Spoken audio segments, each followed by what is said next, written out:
संपन्न होते आणि या क्लस्टर अधिवेशनामध्ये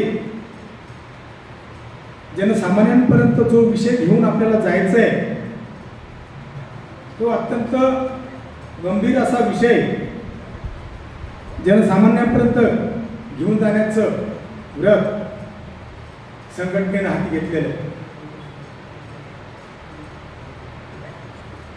जर्मन नाटककार आहे बर्टोल्ट ब्रेक्ट, त्यांना म्हटले त्या काळात काय घडत होतं हे मला सांगू नका, त्या काळातील कवी काय करत होते हे मला सांगा. कारण कवी हा समाजाचा करतो हे महत्वाचं आहे, कारण त्याच्या लेखणीतून समाजाचं चित्र त्यावेळेचं स्पष्ट होतंय. हे केवळ त्या कवीपुरतं मर्यादित नाही, तर एकूणच साहित्य क्षेत्रामध्ये बुद्धिजीवी वर्गामध्ये संविधानिक अधिकारानं लाभार्थी झालेला बुद्धिजीवी वर्ग जर त्या कवीच्या त्या नाटककाराच्या त्या सांगण्याचा आशय जर आपण आजच्या परिस्थितीमध्ये पडताळून पाहिला तर आजचा बुद्धिजीवी वर्ग काय करत आहे हा प्रश्न जेव्हा आम्ही स्वतःला विचारू तेव्हा समाज जागृती, समाजाला भानावर आणणं, समाजाला वर्तमान स्थिती काय आहे, आमचे मौलिक अधिकार हे सुरक्षित आहेत का, आमच्या महापुरुषांच्या संघर्षातून निर्माण झालेलं हे राष्ट्र हे सुरक्षित आहे का, हे गांभीर्याने विचार करून स्वीकारण्यात आलं. खाजगीकरण, उदारीकरण आणि जागतिकीकरण त्या धोरणाचे परिणाम आज आम्हाला या ठिकाणी दिसायला लागलेले आहेत. आता गेल्या 2-3 दिवसापूर्वीच्या वर्तमानपत्रामध्ये देशोन्नतीमध्ये एक बातमी वाचली, जवळपास ही स्थिती सर्वांना ज्ञात आहे की गोव्यामधील सरकारी शाळा बंद होणार. अत्यंत विदारक आणि अंतर्मुख करायला लावणारी ही बातमी. सरकारी शाळा बंद होणार म्हणजे आमची शिक्षणाची दारं बंद होणार.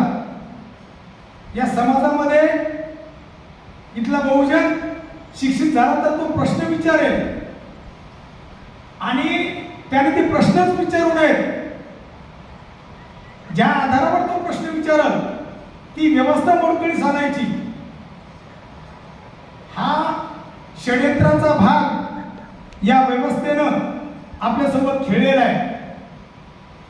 म्हणजे विद्येविना मती गेली, मतीविना नीती गेली, नीतीविना गती गेली, गतीविना वित्त गेले, वित्तविना शूद्र खचले, एवढे सारे अनर्थ एका अविद्येने केले.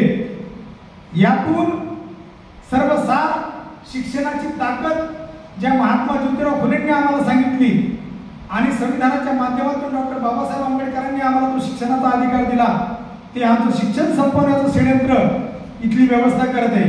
केवळ हा एकच प्रश्न नाही, असे अनेक प्रश्न आहेत. परंतु या सर्व प्रश्नांच्या मुळाशी ज्यातून हा बहुजन समाज सक्षमपणे उभा राहू शकेल ते शिक्षण, त्या शिक्षणावरच कुठाराघात करायचा म्हणजे हा उभा राहणार नाही, अशी व्यवस्था या ठिकाणी काम करत आहे. आणि म्हणून ते विषय समाजापर्यंत पोहोचवण्याचं काम संघटनेच्या माध्यमातून आज होत आहे. या ठिकाणी संपूर्ण राष्ट्रीयकरणाशिवाय राष्ट्र हाच ब्राह्मणवादाचा पोकळ राष्ट्रवाद. ब्राह्मणवाद आपल्याला राष्ट्रवाद शिकवतो, परंतु जी संविधानिक मूल्य पायदळी तोडून जर राष्ट्रवाद निर्माण होत असेल तर तो निश्चितच बहुजनाला केलेला आहे. आणि त्यांच्या माध्यमातून या विषयावर आपण चर्चा करणार आहोत आणि या विषयाला तोंड फोडणार आहोत. त्याचप्रमाणे दुसरा विषय या ठिकाणी आपल्या चर्चेसाठी घेतलेला आहे, भांडवलदारांची गुलामी राष्ट्राला रसातळाला नेईल. भांडवलदार हे त्यांच्या स्वतःच्या विकासासाठी काम करतात, आणि त्यांच्याकडे असणारा नोकरदार वर्ग असेल तो केवळ असते, त्या ठिकाणी आम्हाला स्वातंत्र्य नसते, त्या ठिकाणी आम्हाला कुठलाही एखादा जॉब मिळत असेल, नोकरी मिळत असेल तर आम्हाला त्यांच्या मर्जीनं त्या ठिकाणी काम करावं लागतं, एखाद्या यंत्राप्रमाणे आम्हाला त्या ठिकाणी राबावं लागतं. कोरोनाच्या काळामध्ये आम्ही या गोष्टी अनुभवलेल्या आहेत. कोरोनाच्या काळामध्ये रोजगार बंद झाल्यानंतर भांडवलदारांनी त्यांच्या ज्या कंपन्या होत्या त्या कंपन्यांमधून आम्ही त्याच्यावर भाष्य करणं ही आमची आजची काळाची गरज आहे. या दोन विषयावर आपण या ठिकाणी चर्चा करणार आहोत. मी आपल्या या ठिकाणी जास्त वेळ न घेता यानंतर आदरणीय निकालजी सरांना